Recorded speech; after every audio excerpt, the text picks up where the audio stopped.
hola. 2, 1, va. No sale, pero jalen un poquito más. Juan. Sí. Juan. Mi padre de Jauja. Mi papá de Cusco. Somos hijos de Perú sí, profundo, sí. Muy bien. ¿Listo? Ya, perfecto. Vamos. ¿Cómo está, congresista Cerrón? Primero, bueno, agradecerle la oportunidad de la entrevista. Muchas gracias. Muy buenos días, señor Zúñiga, muy buenos días a todo el Perú y al señor Zacarías también. Gracias por darme la oportunidad de poder estar frente a ustedes, conversar, dialogar, abrir este puente de comunicación muy necesario para todos los peruanos. Así es. Bueno, y queremos saber un poco, queremos conocerlo, ¿no? Sobre todo, y queríamos saber, en esta familia intensa que usted tenía con padres intelectuales, ¿no? Que trabajaban en la Universidad del Centro, incluso también sabemos que usted es muy joven, ha trabajado para la PRE, ¿no? De la universidad, pero queríamos saber que en este espacio, durante la infancia, la adolescencia, ¿cuál fue el hecho más fuerte que habría sentido los hermanos Cerrón? La felicidad más grande que ha tenido mi familia es conocer muy de cerca la trayectoria del maestro Jaime Cerrón Palomino, mi padre, que pocas veces nos habló de política. Lo más bello que puede tener es su ejemplo. La nota más triste, diríamos, en nuestra configuración histórica familiar fue el asesinato cobarde de mi padre, Jaime Cerrón Palomino, cuando era vicerrector de la Universidad Nacional del Centro del Perú, y ese dolor aún se hace más grande todavía porque no se ha encontrado a los responsables, o tal vez sabiendo perfectamente quiénes son, hay un manto de cubrimiento. Sí, efectivamente hemos escuchado que ustedes como hermanos piden justicia, ¿no? Que se sepa la verdad para hacer justicia por su padre, pero ¿qué es lo que habría en el entorno de aquella época para que sucediera esto con su padre? Había una convulsión social en las cuales se configuraban una violencia generada por las decisiones políticas que se pudieron tomar a través de la historia. Bien es conocido que para llegar al poder hay tres formas. Una es la dictadura militar, la segunda es la propuesta de los alzados en armas, y la tercera, la más grande, la que nosotros admiramos, queremos y participamos, es la democrática. Entonces no es novedad que el Perú en los años de 1980 acreciente la violencia a través de la escalada de Sendero Luminoso y el MRTA, y por otro lado existía grupos paramilitares como Scorpio, Colina y Rodrigo Franco. En esas circunstancias hemos vivido los peruanos, no solamente yo, sino hemos vivido los peruanos, que no sabíamos con quién estábamos hablando, con quién conversábamos, y era de repente algo común ver a nuestro vecino, a nuestro hermano asesinado, degollado, desaparecido, torturado. Más bien eso ha pasado a ser parte de la historia. Entonces, en esa conflagración, mi padre, Jaime Cerrón Palomino, catedrático de la universidad, docente del curso de filosofía de materialismo histórico y materialismo dialéctico, y lo digo porque como buen demócrata jamás debemos tener miedo a las ideas. Se puede atacar a las ideas pero no a los hombres. En ese sentido, quienes tenían la posición de izquierdas eran terruqueados al máximo. Inclusive hasta ahora muchas personas creen que Jaime Cerrón Palomino tuvo una inclinación hacia grupos violentos. Descartamos categóricamente, porque quienes hemos sido sus alumnos de Jaime Cerrón Palomino conocemos su trayectoria, y es que por eso lo declararon como mártir de la educación y la filosofía peruana. ¿Qué es cómo ustedes, los hermanos Cerrón, deciden entrar en política? Es curioso, es una anécdota muy interesante. Mi padre no nos habló de política en la casa. Él era una persona muy didáctica en el ejemplo. Por ejemplo, en la mesa todos éramos iguales. Había una equidad increíble. Nosotros lavábamos nuestra ropa, cocinábamos al lado de mi señora madre y mi padre igual. Nunca tuvo problemas para cocinar, lavar, planchar, ir al campo, a la agricultura, recibir a los pobladores. Eso es lo que me gustaba mucho y me gusta de mi madre hasta ahora, y de Vladimir, y de mis hermanos, y de cuantas personas sean así maravillosas, porque salen y en cualquier momento se saludan con cualquier persona y todo lo demás. La muerte de mi padre, el asesinato propiamente dicho, porque no es muerte, es asesinato, es desaparición forzada, tortura y asesinato, marcó en nosotros un dolor muy grande, a tal punto que como familia decidimos llevar una vida tranquila, una vida sosegada. Es que mi madre, maestra del colegio Nuestra Señora del Rosario, nos inculcó la tranquilidad.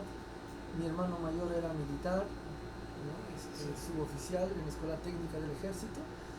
Mi hermano Vladimir estudiando medicina y yo dedicado a la docencia y a la música, al arte.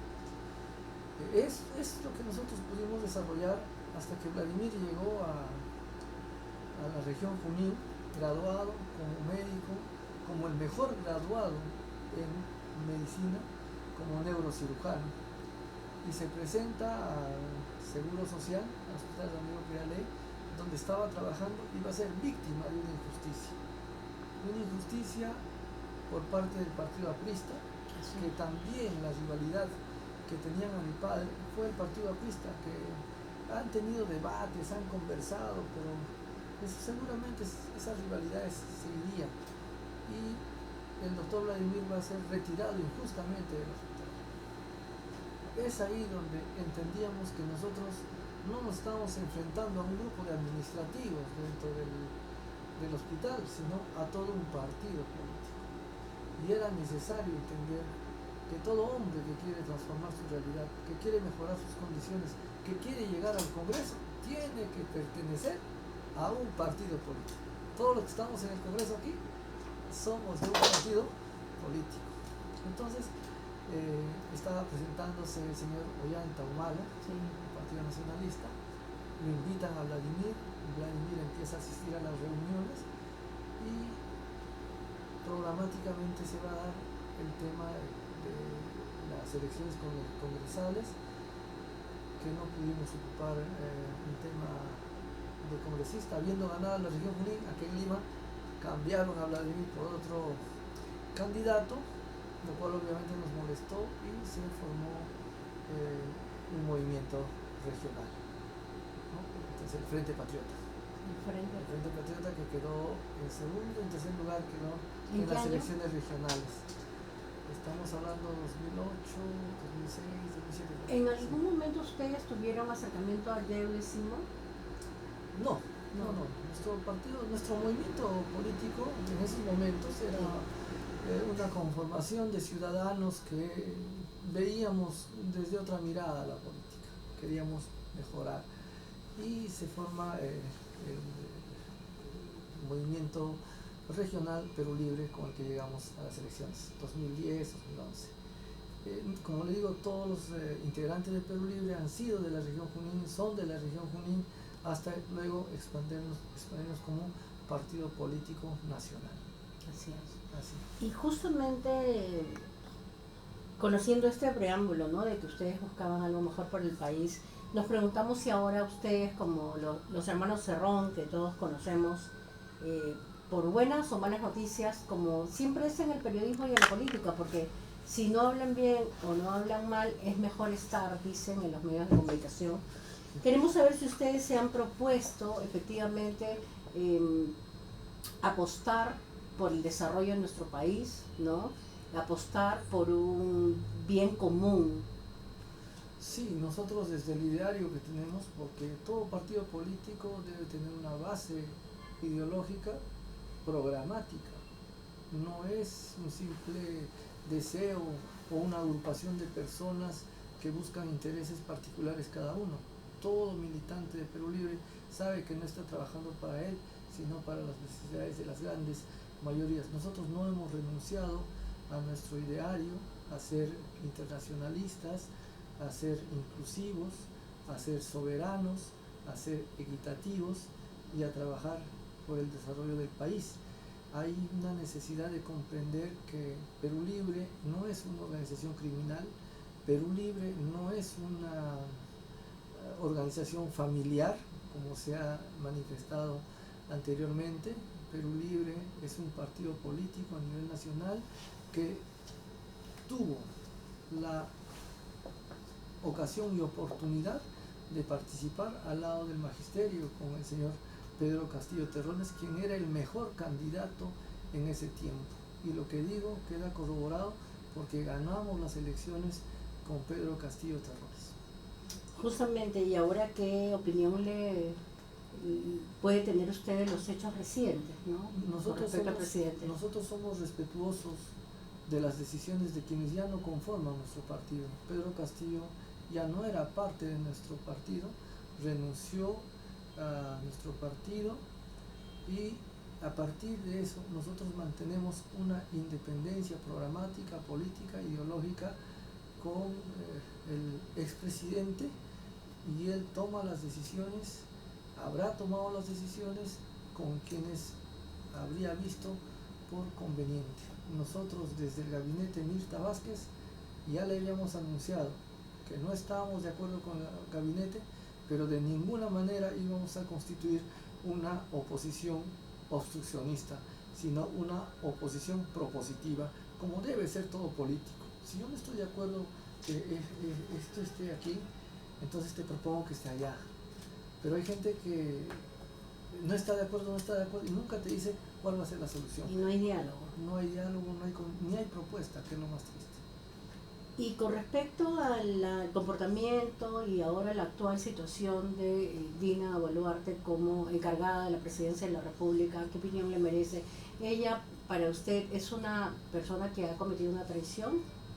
No, yo lo que tengo entendido, y por esto he sido criticado a nivel nacional por quienes todavía de repente no comprenden el hecho legal constitucional en nuestro país. La sucesión constitucional, ¿no? El artículo 115, ¿no? Por impedimento temporal o permanente del presidente de la República, asume sus funciones el primer vicepresidente. Está en la Constitución, es la ley. Entonces, cuando yo menciono y digo que la señora Dina Boluarte dijo: si se ve el presidente, me voy yo, en un tiempo y espacio histórico determinado. Luego, ella renuncia a su ministerio y con eso ya nos daba un mensaje que no estaba de acuerdo con la conformación del gabinete. Si hubiese estado en el ministerio, yo también hubiese considerado que podría configurarse de algún modo una situación distinta a la que estamos ahora. Entonces, por sucesión constitucional, la señora Boluarte no es una usurpadora, está cumpliendo lo que dice el mandato constitucional. Ahora, que algunos o una mayoría de peruanos no lo hayan entendido así, lo respeto. Eso no significa que Perú Libre, quien les habla, ya tiene algún acuerdo debajo de la mesa con la señora Boluarte. Hasta el momento no hemos conversado, pero hemos visto esta mañana que ha llamado al diálogo, hemos conversado con el vocero y posiblemente estemos en la mesa de diálogo que ella está convocando. Porque dialogar y conversar no es malo, sino más bien nos dan puentes de confianza. Qué interesante, porque justamente nosotros teníamos ese interrogante, ¿no? Si ustedes iban a dialogar con el gabinete de Otárola, ¿no? Y en realidad, como usted ha dicho desde un principio, que es importante el diálogo entre las fuerzas políticas para el desarrollo del Perú. Sí, le haremos llegar nuestra disconformidad con los asesinatos. Ya suman más de 27 fallecidos, la última noticia, y más de 300 hospitalizados. Hay 290 policías. Fíjense que desde Perú Libre nosotros condenamos la violencia, venga de donde venga, y más bien ahora existen los videos y se puede identificar a los infiltrados. Porque yo no creo que un poblador, un agricultor, una persona que tiene educación en sus cabales, esté incendiando locales, esté tirando piedras o esté utilizando armas hechizas que le llaman.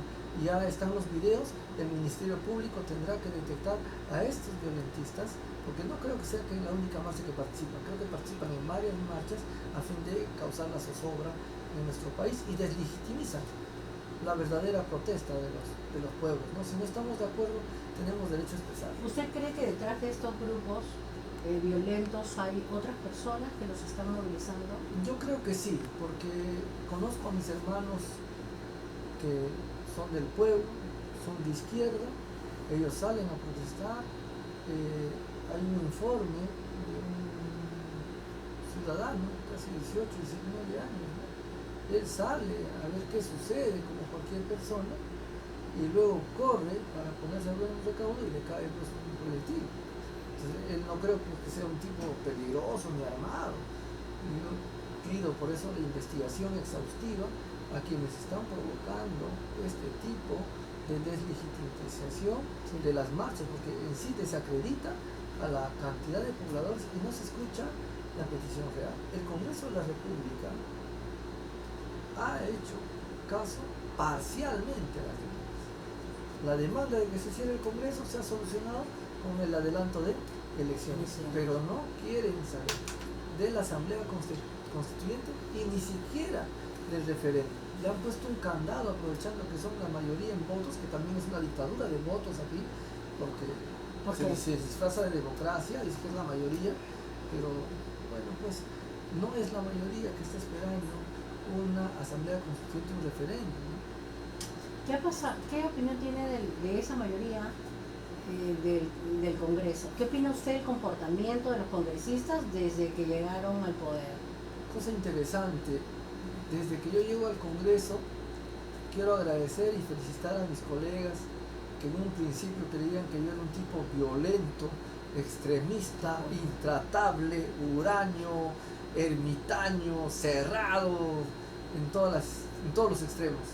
Pero permítanme decirle que este año para mí es un honor poder saludar a mis colegas y les agradezco las tarjetas que han traído, así como sus recordatorios, porque se ha comprendido que Perú Libre es un espacio político y quienes estamos en la dirigencia, quienes somos congresistas, podemos conversar de cualquier tema y los respeto bastante. Yo, por ejemplo, alguna vez me he sentado con el almirante Montoya, hemos conversado muchas veces, lo que no significa pues que yo ya o él se haya vendido o yo me haya vendido, no, Dialogar no es pactar, ¿no? He conversado con la señora Moyano, he conversado con el señor William Zapata, habré conversado con el 90% de los congresistas, quienes siempre me dicen esto. Yo pensé, señor Cerrón, usted nunca iba a sentarse a la mesa conmigo y yo también le decía lo mismo. Yo pensé que usted jamás se iba a sentar. De ahí salen pues los clichés, ¿no? Fujicerronismo, porquicerronismo, no existen esas cosas. Más bien el Parlamento es un espacio donde nosotros podemos dialogar, debatir, atacando las ideas, refutando las ideas, pero no a las personas. Ese es el primer elemento que he comprendido de mis colegas y pues ellos también han comprendido que Vladimir Cerrón, Perú Libre, la señora Berta Rojas, el señor Wilson Quispe, Flavio Cruz, Kelly Portalatino, Silvana Robles, María Agüero, Milagros Chacara, todos los Alex Flores, todos los que estamos dentro del partido, Abel Reyes, son personas con las que tranquilamente se puede conversar. Ese estigma de que somos pueblos violentos, los tipos que jamás somos incapaces por lo menos de sonreír frente a algo, se ha desbaratado y nos han dado un espacio político importante en la vida del país. Muy interesante. Y entonces eso descargaría por completo de que su partido podría participar en alguna campaña contra los militares. No, jamás. Nosotros, Perú Libre, respeta a las Fuerzas Armadas, respeta a las fuerzas del orden. No podríamos estar en contra de la policía. Por eso es que yo he presentado una moción en la cual se pide la investigación de quienes podrían haber causado el daño a estos 290 policías y a estos 646 peruanos O sea, lo que anteriormente se decía, ¿no? Solamente están pidiendo por los que han tirado piedras. No, no, la moción aquí está clarísima. Esta moción de orden del día que le estamos elaborando es para que se investigue también, tanto quienes causaron daños, primero, ¿no? A los heridos, a los policías, y también es necesario las instituciones, porque no se puede estar llegando a la barbarie. Además que los derechos humanos es para todas las personas. Correcto. ¿No? Y también, bueno, también que tenemos curiosidad de saber qué está haciendo vuestro partido, cómo está ejerciendo esa libertad, esa democracia dentro de su propio partido, si están haciendo eventos políticos para fortalecerse, ¿no? Y para promocionarse también, ¿no? Para conocerlos un poco más, y también qué están haciendo ustedes, el grupo, si se comunican con respecto a la opinión del gabinete Otárola. Bueno, para nosotros ha sido difícil porque consideramos que hemos sido, en este caso, víctimas de la persecución política. ¿Por qué? Perú Libre ha sido estigmatizado en todas las prensas, nos han dicho terroristas, tengo denuncias por terrorismo, y no sé ni por qué en la carpeta fiscal, ¿no? Me parece porque me pronuncié diciendo que si tienen pruebas que las traigan, ¿no? Que somos terroristas, y al día siguiente me salió una carpeta fiscal por terrorismo, ¿no? O sea, teniendo una vida pública, teniendo una vida de congresista, ¿no? Entonces eso es doloroso para mi familia, doloroso para mis amigos, para la universidad y también para los militantes del partido. Entonces, segundo, nos han dicho lavadores de activos. O sea, que nosotros habríamos hecho lavado de activos, después que somos parte de una organización criminal. Con estos credenciales a nivel nacional, cualquier ciudadano no va a entender que Perú Libre es una organización política que tiene un ideario constituido, una organización, un CEN, CER y CEPS a nivel nacional. Yo por eso me pongo un tanto, digamos, a pensar de que no se puede actuar en nuestro país de esa manera. Lo que podría hacerse es simplemente hacer la investigación. No estamos en contra de que no se investigue. Nos conviene inclusive para que una vez salga la resolución, esto se termine. Pero se hace un show mediático, nos han allanado la casa. Y si yo sí he responsabilizado al Ministerio Público de la Salud del estado psicológico de mi madre. Pero tengo la suerte de tener una madre que tiene la moral limpia, alta, valiente, y nuestra mejor fuerza moral es que nosotros no estamos inmersos en ninguno de estos delitos, y pues se va a probar como debe ser. Entonces las investigaciones deben ser en la reserva del caso, con el debido proceso. Eso es lo único que pedimos. Frente a esta criminalización, Perú Libre tiene que tener reuniones como cualquier partido político. Entonces las escuelas son de gestión pública para no cometer errores en el caso de que se pudiera dar un eventual triunfo de Perú Libre. La generación joven tiene que conocer la Constitución, tiene que conocer los reglamentos, y nosotros nos reunimos al respecto como todo partido político dentro de los alcances de la ley como debe ser. Pero como les digo, esos estigmas que nos han puesto hacen difícil que Perú Libre pueda llegar a la población, porque uno sale y es como al Congreso, al congresista, ¿no? Ayer hemos aprobado, por ejemplo, la no criminalización de la pesca artesanal, el nombramiento de los CAS nunca más, de los servidores públicos. Por primera vez después de 20 años le van a dar un nombramiento y aumento a los profesores de educación superior de los institutos, pues. Pero uno sale y cualquier dice corrupto porque eres del Congreso, o sea, generaliza. Esa generalización hace daño. Seguiremos conversando. Yo creo que si hay estos puentes necesarios, ¿por qué no conversar con unos ministros? Y si la conversación fuera como esta, ¿no? Toda la conversación con los ministros sería grabada y transmitida a nivel nacional, se acabaría la corrupción. porque sabrían lo que estamos hablando, los ministros, los congresistas, los alcaldes, todos sabrían públicamente. O sea, el pleito es en las pantallas, pero el trabajo ustedes lo hacen democráticamente. Y el acceso a la comunicación con las autoridades de turno.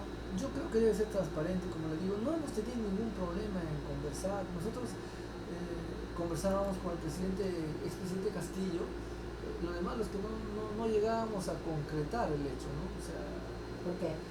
porque allá en el Ejecutivo es el problema. Por ejemplo, ayer, el tema de la aprobación del incremento y el nombramiento de institutos superiores y técnicos no se demoró en el Congreso, se demoró en el Ejecutivo.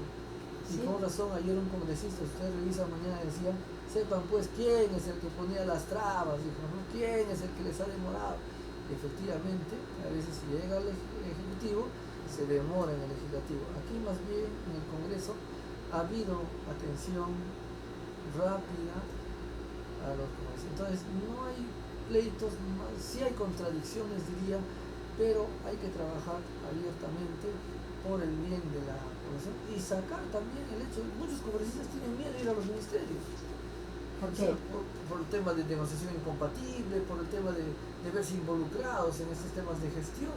Obviamente el congresista va a ir en representación, él no va a hacer la gestión, ¿no? Pero inmediatamente ya lo vinculan, pues empieza esos temas. Por eso, si fuera transparente la información al público, nuestra patria sería distinta, porque nada estaría oculto bajo el sol, como dicen. Claro, pero bueno, ya usted ve que en el caso de Expreso, también ellos han querido conocer su pensamiento y bueno, por eso es esa entrevista también, ¿no? Sí, agradezco mucho, a veces también he tenido disgustos con alguna noticia, sin embargo entiendo que puede darse así el panorama. Y nada mejor que sentarnos a la mesa, este es un claro ejemplo de aclarar, dialogar y sentirse bien también con la prensa a nivel nacional. Y también tenemos curiosidad en saber cuál es la perspectiva que tiene para las próximas elecciones que dicen que serán el 2024, ¿no? Van a ir solos, van a hacer alianzas, van a hacer alianzas con Bermejo, con Guido Bellido. ¿Qué nos puede contar? ¿Qué nos puede adelantar en calidad de primicia? Todavía no hay un acuerdo concreto por parte del CEN.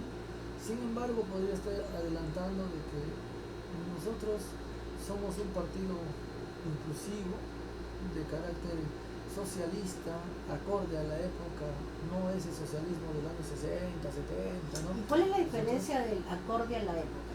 Es que nosotros tenemos una postura más abierta, más democrática, más el conocimiento de las necesidades de nuestros pueblos. No nos hemos quedado en el discurso, sino tenemos las contradicciones fundamentales que tiene nuestro país. Y sabemos que es difícil porque no todos están en sintonía con las necesidades de la mayoría. Entonces, vamos con la posibilidad de poder unir fuerzas antes que señalar diferencias con todos los que quieran sumar a este proyecto de la representación de la izquierda.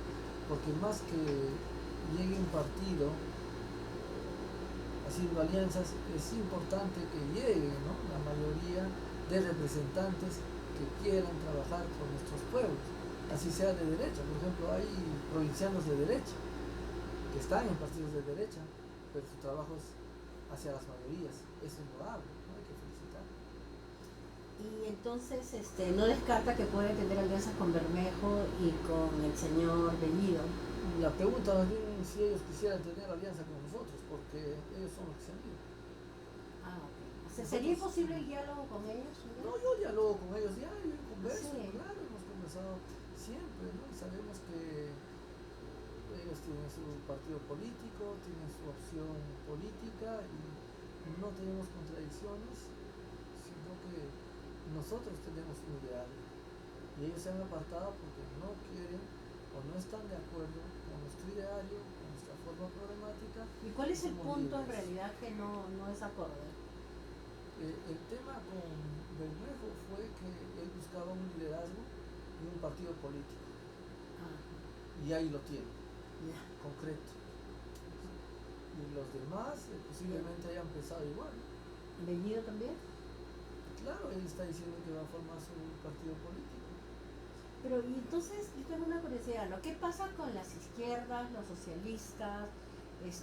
Por ejemplo, retrocediendo un poco la historia a la Revolución Cubana, ¿no? Más tarde llega Javier Heró, ¿no? A Cuba e intenta conversar con los comunistas, Patria Roja, el APRA rebelde, pero sin embargo no llegan tampoco a unirse, no hay una comunión de ideas, ¿no? De repente de términos y como usted dice también, no un reconocimiento a un ideario por el partido que ellos nacen como políticos. ¿Qué sigue pasando en el socialismo, en la izquierda moderada o en la izquierda que no logran esa unión por todos los años que han pasado? Eso también sucede en la derecha. La derecha Sí, sí, sí. tampoco no tiene un partido que los represente como tal. Debe estar Renovación Popular, que es lo mismo que Fuerza Popular, que Avanza. O sea, es lo mismo.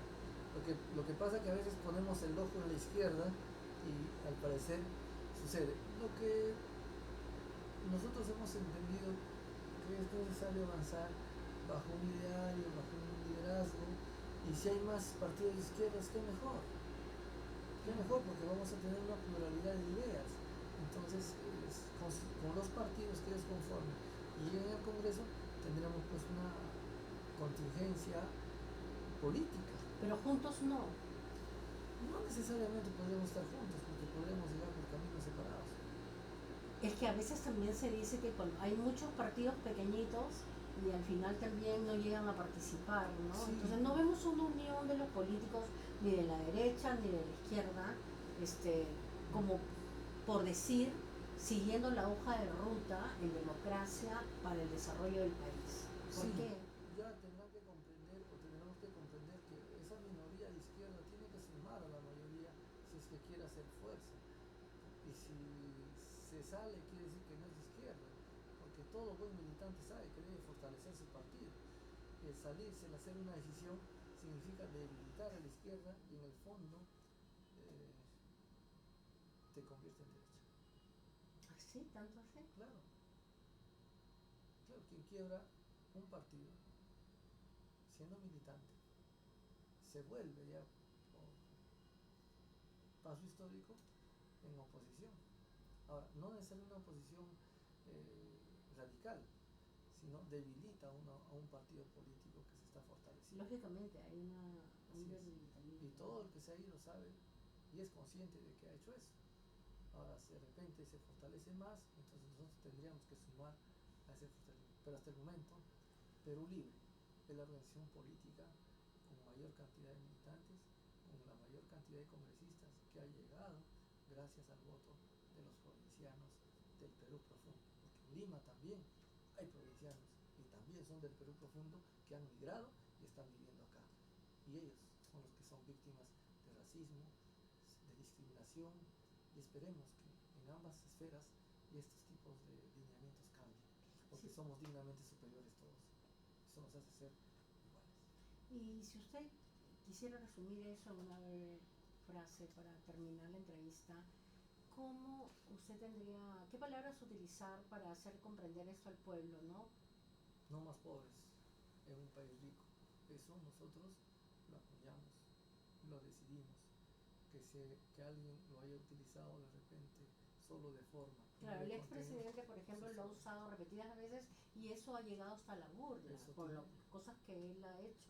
Puede ser por un momento de burla, pero para nosotros es la necesidad, es la seriedad correspondiente, que resume la esencia y el deseo de todos los peruanos. ¿Y cuál sería el rezar matriz para cumplir esa frase? ¿Por dónde empezar? Tener el lineamiento del ideario. La educación política es muy importante. Cuando uno está educado en la política, en el ideario, en la idea y en la práctica como ser humano, no se desliga, no se, digamos, desmorona frente a cualquier dificultad. Más bien ayuda, coopera desde el lado humanitario, como lo hacemos nosotros. Ok, congresista, muchísimas gracias.